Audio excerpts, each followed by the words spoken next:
أعوذ بالله من الشيطان الرجيم بسم الله الرحمن الرحيم. This is the first of the series of the lectures that are being recorded for the course of social and effectual entrepreneurship. And let's share the screen first.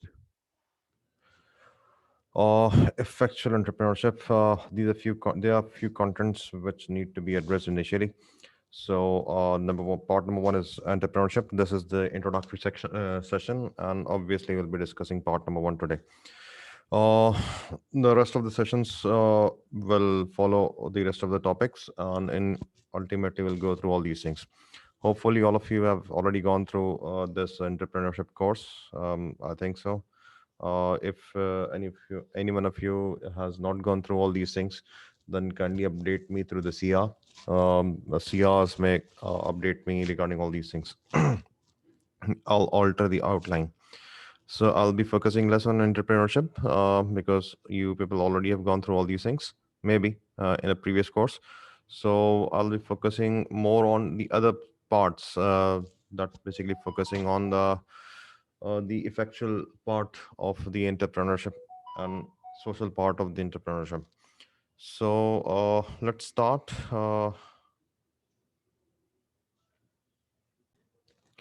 Let's start with the entrepreneurship, the basic definition.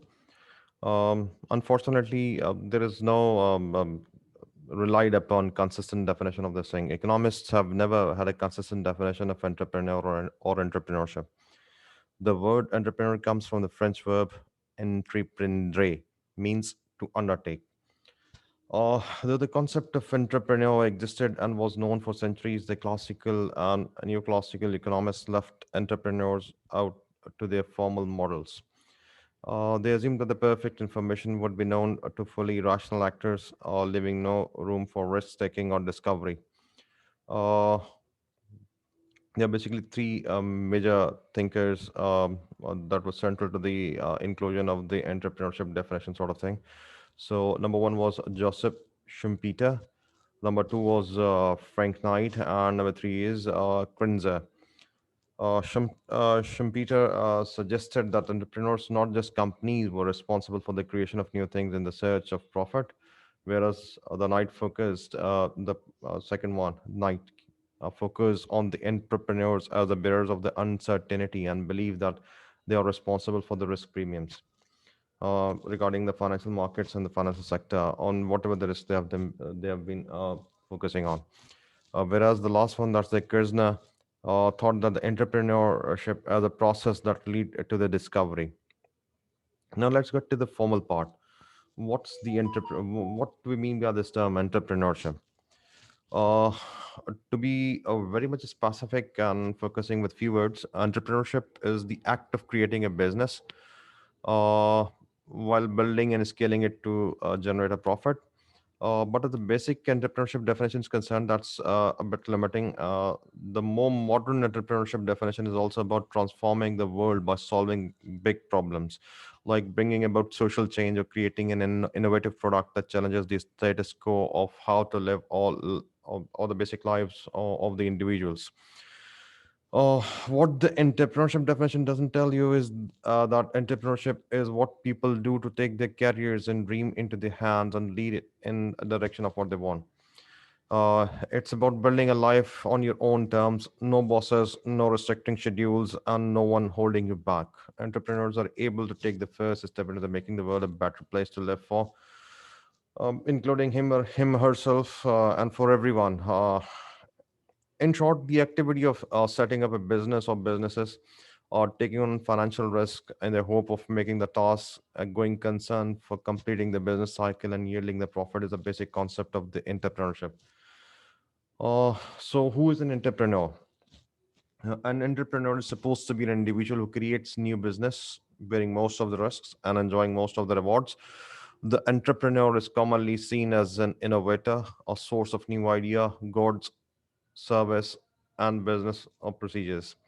In general, the entrepreneur is defined as someone who has the ability and desire to establish, administer, and success in a startup venture along with risk and title it. to make profits and to generate revenue, and ultimately in fact, basically initially to generate revenue, and then obviously cutting up the costs and obviously getting the profits.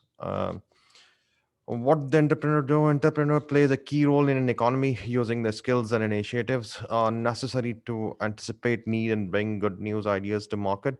Entrepreneurs who prove to be successful in taking on the risk of a startup are rewarded with profits, obviously much more than in fact the fame. Like if you know Mike Zuckerberg, like those persons who have initiated large scale startups, they have started with a small thing and they have got fame now, like Facebook, Mark Zuckerberg, as I've mentioned. And continued with the growth and opportunities, obviously, they lead to the highway to success. Those who fail suffer losses and become less prevalent in the markets. So, what are the key features that we should know regarding all these things? The most important thing is to know is that everything what I'm mentioning here is not available in a single resource, because as per my study during previous times, those who taught me, my teachers, those faculty members who provided me guidance, so I learned from them. I've gone through different books, and obviously there's no single resource from where I can get you all these things. So you have to listen carefully. The reason I've been recording all these things is that you may go through all these things repeatedly. So what are the key features regarding the entrepreneur? The key features: number one, the person who undertakes the risk of starting a new business is classified as an entrepreneur. uh, what he or she does is creates a firm which aggregates capital and labor in order to produce goods or service, to generate the revenue, cut off the expenditures, and ultimately generate the profits. Entrepreneurship is an important driver of economic growth and innovation. Obviously, the more entrepreneurs you have in the economy, the more you will be earning, the more the business will be flourishing, and obviously, the more returns you will be getting, and ultimately, the economy will be having a boost. Entrepreneurship is high risk, obviously, because the person who starts something has to face the challenges within the market, within the internal environment, and within the external and outside the business. That's the external environment. So entrepreneurship by itself is supposed to be a high risk, but also can be high rewarded as well. That serves to generate economic growth, wealth, and obviously, whenever there's innovation, it comes with certain benefits, and obviously, the benefits are much more than the cost. A somewhat broader definition of the term entrepreneur is sometimes used, especially in the field of economics. You have already gone through the subject. In this usage, an entrepreneur is an entity which has the ability to find and act upon opportunities to translate inventions or technologies into products and services. The entrepreneur is able to recognize the commercial potential of the invention and organize the capital, talent, and other resources that run an invention into a commercially viable innovation. That's a product.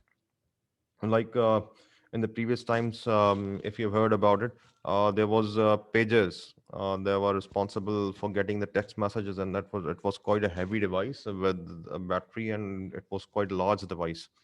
But innovations after innovations, the thing got smaller, the devices got smaller, the networks got smarter, and ultimately we are having now a smartphone that's capable of doing everything, putting a call, putting a message, and there are furthermore there are lots of other opportunities and apps are available through which you can do many things which were not possible with a single gadget previously.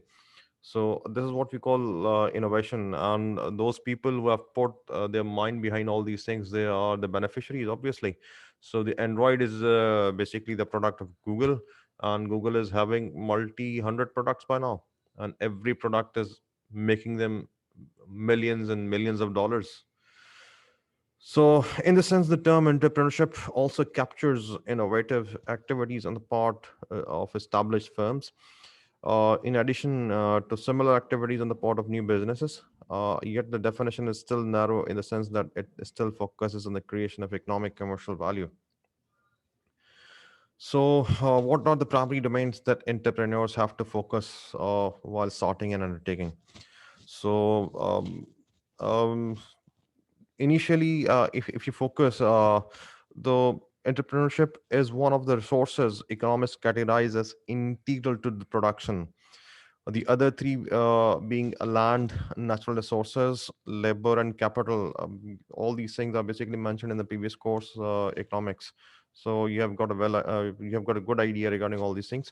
So an entrepreneur combines the first three of these to manufacture goods or to provide services. As you already know, that business can be started either in the two forms. It may provide either products, physical products, or it may provide services. Like if you're utilizing mobile, it's basically composed of two different businesses. The one that's basically responsible for manufacturing the device, and the other one who is responsible for providing you the connectivity, like airtime, like internet packages, so and so forth. So the latter one, that's the service provider, like Ufone, Mobilenko, any other. They are basically the service providers. They are the service business. They typically create a business plan. Whom I'm talking about? I'm talking about entrepreneurs. They create a business plan, they hire labor, they acquire resources, they acquire financing if they don't have if they don't have the actual funds that are required for initiating the business, and provide leadership and management for the business. Entrepreneurs commonly face many obstacles while building their companies. The exploitation of entrepreneurial opportunities may include, in Pakistan, number one is overcoming bureaucracy. If you have to do a business, you have to register it first, and whenever it comes to the registration part, you know how hectic it is for registering a business. Uh, then there comes a developing a business plan. Obviously, I've already mentioned this. So you should be having a business plan. What to do, how to do, how many steps, what would be the product, what would be the market, would it be viable to go for all these things or not? Then, if you are having a specific business plan and you have the specific capital for that thing, then you have to go for hiring the human resource, so that the concept comes to reality. If you don't have the funds, you have to go for the acquiring.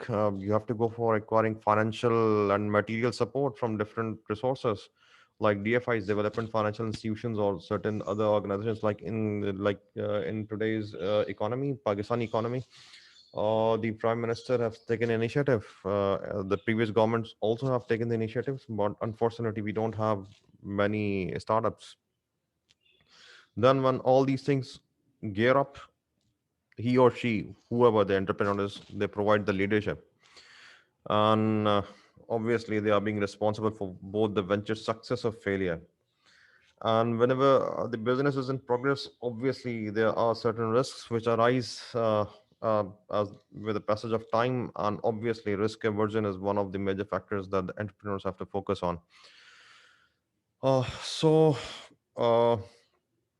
what further the entrepreneurs do, and what are the benefits that they can provide to the what we can say different domains within the country. So why the entrepreneurship is so important. So let's look at few of the reasons. uh, the most important thing in my point of view is the entrepreneur, whenever they start certain business, they provide job opportunities. So entrepreneurs create jobs. Without entrepreneurs, jobs wouldn't exist. Entrepreneurs take on the risk to employ themselves initially, and whenever they've got a business, and they keep and when they, let's suppose, they successfully have initiated the business cycle, then they provide further jobs to other people who carry out the work for the entrepreneurs. Their ambition to continue the business growth eventually leads to the creation of new jobs. As their business continues to grow, even more jobs are being created. Then, what next? Entrepreneurs innovate.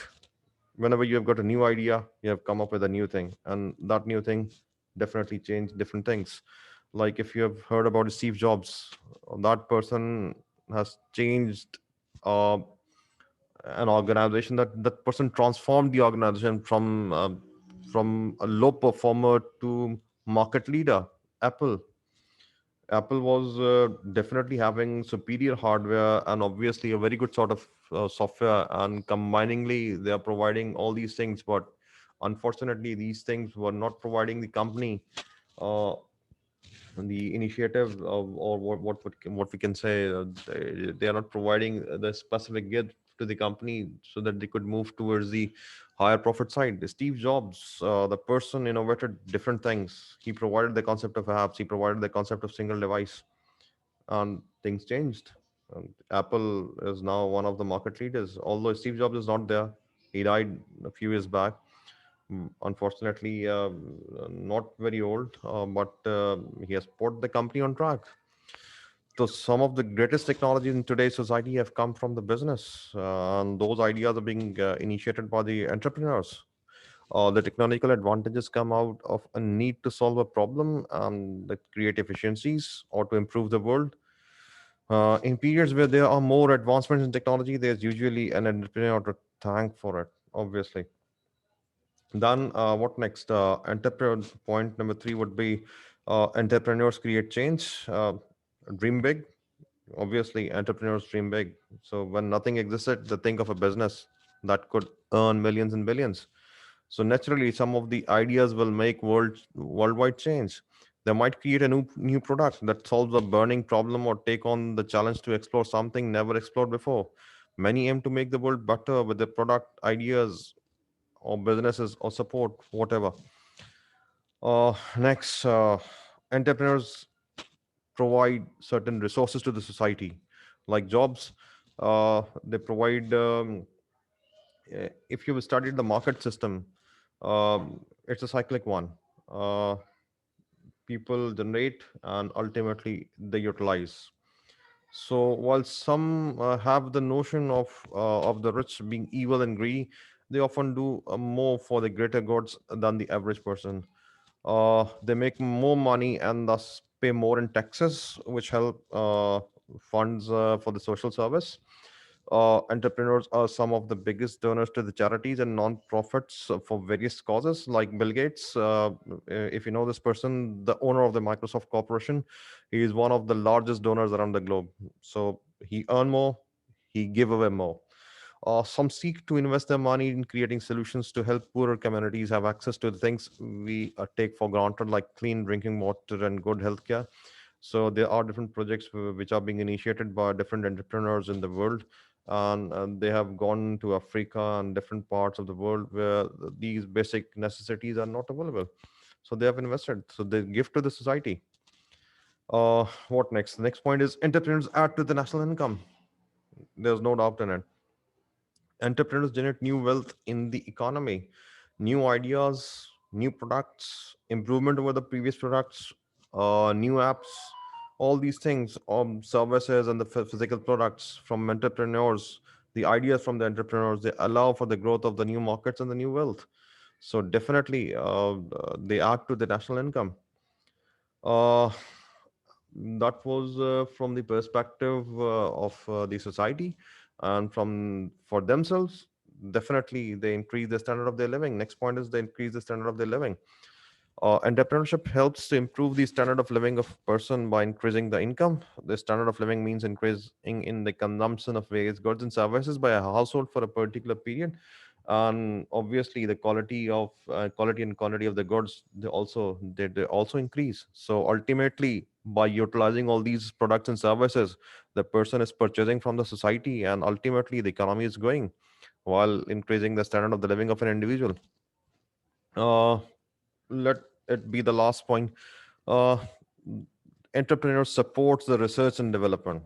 So whenever you have a new idea, you have to go through, you have to research, you have to go for the market, you have to take out the details, and then you have to jot down the details, and then you have to work with the realities, what could be done. New products and services needs to be reached and tested before launching in the market. Therefore, an entrepreneur also dispenses finances for research and development with research institutions and universities. It's common in Europe and America and Canada, sort of thing. But in the Pak subcontinent or in other parts of the world where the economies are not well established, the companies themselves, they try to take initiative for the research and like if you have gone through certain local pharmaceutical companies, they go for the research, they go for the herbal products, and they mix it with a variety of other things to make it a viable product for the market. So they definitely set aside certain funds for that. So this promotes the research, general construction and development in the economy. Okay, now let's talk about what's the entrepreneur's impact on the economy. From an economist's point of view, an entrepreneur acts a coordinating agent in the capitalist economy. This coordination takes the form of resources being diverted towards new potential profit opportunities. The entrepreneur move various resources, both tangible and intangible, promoting capital formulation. Uh, in in a market full of uncertainty, it's the entrepreneur who can actually help clear up uncertainty, and he or she makes the judgments or assumes the risk. To the extent that capitalism is a dynamic profit and loss system, entrepreneurs drive efficient discovery and consistently reveal knowledge. Established firms face increased competition and challenges from the entrepreneurs, which often spurs them towards research and development efforts as well. Uh, in technical economic terms, the entrepreneur disrupts the course toward steady state equilibrium. Uh, then let's talk about uh, what it needs to become an entrepreneur. So you have to be extra cautious. You have to be a good listener, you have to be a good observer, and you should be very much adaptive to the change, so that you should not be phased out. Let me mention an example. There was a lady, Judy Shepherd. After retiring from her personal after retiring from the profession, she was basically um, I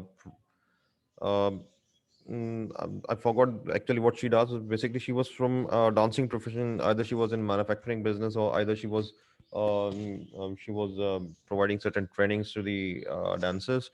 But she was from that specific industry. So she was working for certain firm, and after retiring, uh, Judy started a dance class to civilians and different people from the surroundings. She bought a place. She got the tenancy agreement, and then she started teaching the dance to those persons. Uh, she was this example I'm mentioning is to clarify that you have to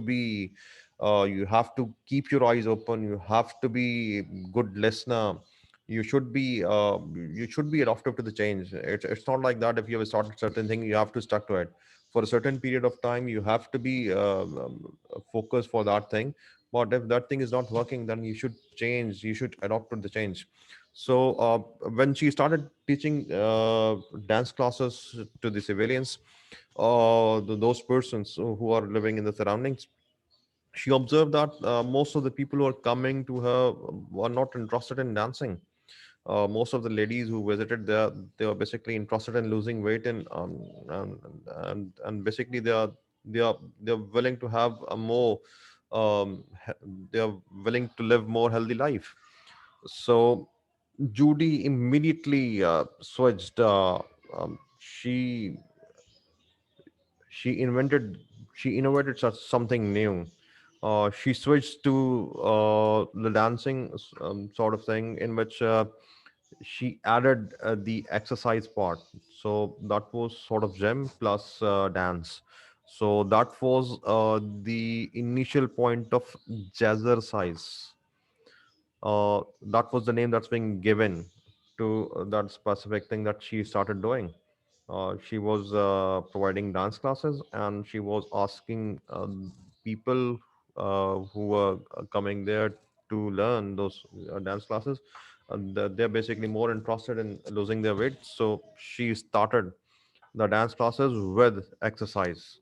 So apart from that thing, she she just moved away. She innovated. She she gave a new dimension to the business. and that was a hit in the market. And certain people after that, they came to her and they requested her to allow them to invest money and open new venues for that. So that was the starting point of the franchises for the jazzer sites. So I've got a call. Hold on for a while. So she just transformed the business, and it was a hit. It was a success story, and things worked for her, and she became one of the successful entrepreneurs. But unlike traditional professions, where there is often a defined path to follow, the road to entrepreneurship is mystifying for the most. What works for one entrepreneur might not work for the other one, and vice versa is also applicable. Uh, there are few general steps that most, if not all, successful entrepreneurs have followed. Uh, Number one thing is they basically have some sort of financial stability. Financial stability is not basically a strict requirement, but definitely it's one of the most recommended thing. While entrepreneurs have built successful businesses while being less than financially flush, let's talk about Facebook. Let's talk about Zuckerberg. He was a college student when he started, and as the time passes, he gradually put different ideas. He combined together. He integrated those ideas together, and ultimately he come up with most of the you can say successful features of the Facebook. Starting out with an adequate cash supply and ensuring ongoing funds can only help an aspiring entrepreneur. Increasing his or her personal runaway and give him more time to work on building a successful business rather than worrying about making quick money. These are the essential components that the person has to focus on. Uh, for the next, most important thing is build a diverse skill set. If you have started a business, you should have certain expertise. You should have a good idea regarding the market, regarding the product, regarding the service, regarding the manufacturing or the generation, manufacturing of the product or generation of the service. So if you're not having experienced person, or if you don't have the exact knowledge, then it's not good to start for. If you started with let's suppose capability A, the business is requiring capabilities A, B, and C, then you have to transform yourself. You have to add to your skills B and C as well. You have to diversify the skills, because initially you don't have enough funds in most of the cases, because in most of the cases people start with a small startup, small scale business with less funds, which he or she has put aside during the previous times. So the person has to build the person has to diversify their skill set. Next one is to consume content across multiple channels. Whatever you are thinking, like in modern world, like in today's business, the success depends upon online. Let's talk about this pandemic. Most of the things that we usually go physically for purchasing towards the market in the past few months, we have stopped those practices. We have started purchasing online. We have started grocery. We have asked certain people to provide certain to guide us for certain venues or online portals that have good reputation regarding the service and delivery and quality of the product. So so if you want to have a successful business, you have to consume content through different channels. You have to spread it. Like if you're having a physical store, uh, the total access to that store is limited to the locality, like few hundred yards of the radius. But if you're having online business, um, you if you have the delivery channel, appropriate delivery channel, then your market is global. uh, you have to put everything to different channels. Like the content can be in the form of podcasts, different blogs, articles, or lectures, and you have to disseminate these things through different medium, physically printed medium, and through the social media as well. The important thing is that the content, no matter the channel, should be varied in what it covers. An aspiring entrepreneur should always familiarize himself or herself with the world around him or her, so that he or she can look at industries with a fresh perspective, giving them the ability to build a business around a specific sector. like um, Let me give you an example. One of the persons whom I know, who lives in the near vicinity of my place of residence, and that person, he's not a well established, he's not a well established person. He was running sort of coca sort of thing, pan cigarette coca, what we call it. uh, During the lockdown, the person was facing difficulties in selling out things, although he's got the access to the purchase market. But the customers who are coming to his specific place, they're not being able to come to him. So what he started is, he went physically to individual every household, and he provided he just knocked the door and said, if anyone is having a difficulty in acquiring like pan cigarette thalia and sort of thing, then this is my number, this is my mobile number, let me know, I'll come once. Let's fix a time. I'll come once in a day, and I'll provide you everything. Just give me a message, I'll come to you. And that proved to be a success story. um, he successfully delivered the business. When I just talked to him, he told me that he has managed to recover more amount as compared to those that specific amount he was earning before the lockdown. So you have to consume content across multiple channels. Next one is to focus, uh, to identify there, if there is any problem in the marketplace or in your surrounding or in specific area. uh, Through the consumption of the content across multiple channels, as an inspiring entrepreneur is able to identify various problems to solve. One business as dictates that a company's product or service needs to solve a specific pain point. That specific pain point for certain people, like during the current pandemic, the pain point was not to physically move outside. So either for another business, or for another consumer group, through the identification of a problem, an aspiring entrepreneur is able to build a business around solving the problem. So it's important to combine steps, and to go around and consuming the channel. uh, Another one is, um, to focus on how to solve the problem. The last one, in fact. uh, Successful startups solve a specific pain point for other companies or for the public. This is basically known as adding value within the problem. Only through adding value to a specific problem or pain point does an entrepreneur become successful. Uh, let's say, in the previous times, it was difficult to move to different places. So there comes an idea, like, in the initial starter was Uber.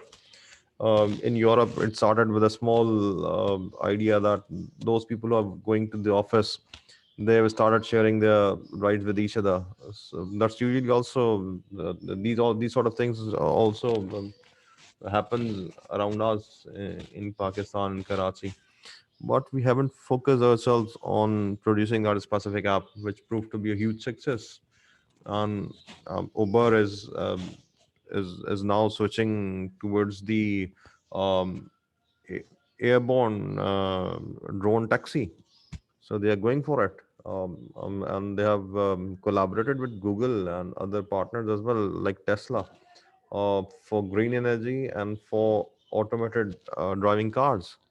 So they started with just nothing. They started with an idea. So those who are going to the same location, they should share the ride. That was the initial idea, and it transformed into a successful, what we can say, client and part captain client relationship. Uh, what else? Let's talk about the types of the entrepreneurship. There are different ideas and different books. I've gone through a book. I don't remember the actual name of the writer. That that person basically has identified that there are 7 or 8 different types of entrepreneurship. Um, that thing was quite astonishing for me because I haven't gone through any such thing before. So I've read it, and most of the things are basically overlapping in that. Whereas the rest of the writers, they don't go for 8, 7, or sort of thing. They just say that there are few, two, three sort of types of entrepreneurship. So let's talk about each of them in brief. Like initially, if you call there are institutional entrepreneurship, like if we take example for um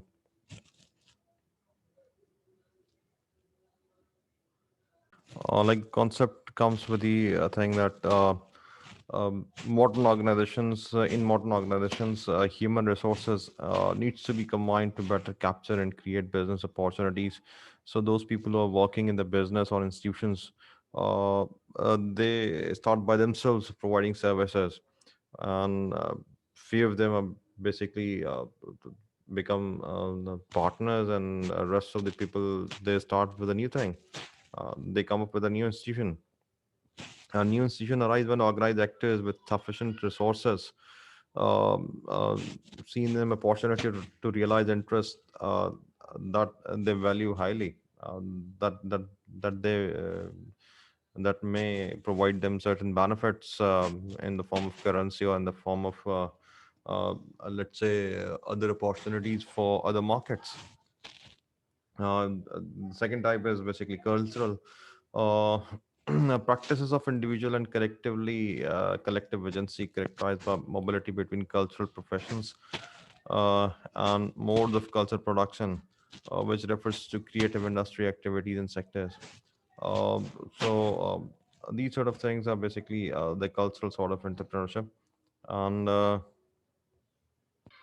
all is defined as individuals who build their own personal brand of creativity as a cultural authority and leverage it to create and sustain various cultural enterprises. Like in Pakistan, if we go to certain um, like there are different people who preaches, like we call them, the popular name for them is sort of tablighi sort of thing. So whenever you go, you visit so those sort of areas, the most common thing,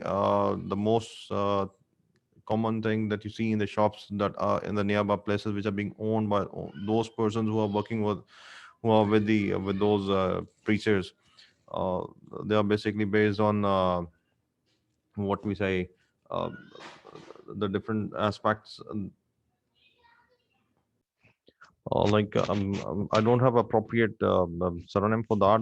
We call it burqa, a loose garment covering the entire body and having a veil opening for the eyes, usually worn by the Muslim women. So this is the basic and the most common things that you find that basically you can find in the surroundings. So these sort of things, these are because of the culture. They grow up. So these sort of entrepreneurship, they are basically supporting. So you can define it like entrepreneurs who build substantial clout in the cultural sphere by forging synergies between the industrial, cultural, political, and philanthropic interests and collective enterprises. Organizations, they may engage in cultural production for profit, and even they may go for the non-profit sort of thing as well. So another writer has also defined the term feminist entrepreneur. That's supposed to be an individual who applies feminist values and approaches through entrepreneurship with the goal of improving the quality of life and well-being of women. Uh, many are doing by many of them are basically doing so by creating for men, like by women enterprise sort of thing. So feminist entrepreneurs are motivated to enter commercial markets but desire to create wealth and social change based on the ethics of cooperation, equality, and mutual respect. So that's also another kind of entrepreneurship. Another one is social entrepreneurship. Social entrepreneurship is basically the utilization of the concept by the entrepreneurs to develop, fund, and implement solutions to social, cultural, or environmental issues. This concept may be applied to a variety of organizations over different sizes, aims, and beliefs. For-profit entrepreneurs typically measure performance using business metrics like profit, revenue, like increase in the stock prices. But social entrepreneurs are either non-profits or blunt for-profit goals with generating a positivity, something they put in the slogan, return to the society, return to the motherland, sort of thing, my country, my pride, sort of thing, and therefore must use different metrics. Social entrepreneurship typically attempts to further broad social, cultural, and environmental goals, often associated with the volunteering sector, like different people who volunteer their service in areas such as poverty alleviation, healthcare, community development. These sort of areas, there are definitely different volunteers who are working in different times, and there are social entrepreneurs who take advantage of all these things. In Pakistan, we have a person, you might have known the name. It was very popular in the previous times, like Malala Yousafzai. She was, I've heard an interview, and she was saying that she's trying to become a social entrepreneur. Uh, so at times, profit-making social enterprise may be established to support the social or the cultural goals of the organization, but not as an end in itself. For example, an organization that aims to provide housing and employment to the homeless may operate a restaurant, both to raise money and to provide employment for the homeless people. So it depends upon the goals and how they are being executed. So things could be settled like this way. Uh, and there could be a project-based entrepreneurship as well. Project entrepreneurs are individuals who are engaged in repeated assembly or creation of the temporary organizations. These sort of organizations, these are the basic organizations that have limited lifespans, uh, which are developed to produce a single object or a specific project or fulfillment of a specific goal. And that is banned rapidly when the project ends. So industries where project-based enterprises are widespread, we are having sound recording, like software development, uh, television series production, sort of thing. Whenever these sort of things arise, there comes a need for the project-based entrepreneurship. What makes project-based entrepreneurs distinctive from a theoretical standpoint is that they have to rewire these temporary ventures and modify them to suit the needs of the new project opportunities that emerge. A project entrepreneur who used a certain approach and team for one project may have to modify the business model and or team for the subsequent project. Like I have seen in Pakistan, uh, it's very common that we go for certain housing projects, and there are different builders who provide residential plots and constructed plots and flats and so on and so forth. So recently, I've came through a situation in which a large scale builder who was having multi-tower project, multi-hundred flats was available in that project. And when I went over there, observed the situation, it came to my notice that all of the towers, they are being they are being constructed simultaneously, and it was not the common thing to observe. So I was anxious. How is it possible for a builder to initiate all these things together? How is it possible that he can put such an effort and um, such supervisors who can look after all those towers, and all of them are being built together simultaneously? So I inquired over there with certain people. They told me that he outsourced the project. He has provided each tower to a different person who is having a different company. and that every person who was working on a single tower has initiated a different company.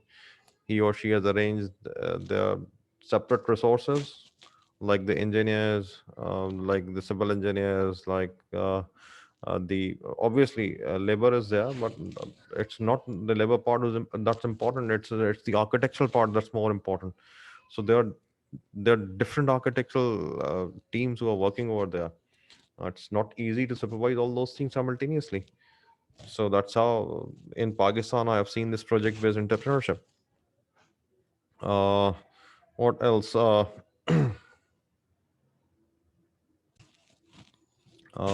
are further few things that we can discuss. But let's conclude the session. Let it be an introductory session regarding the entrepreneurship. So uh,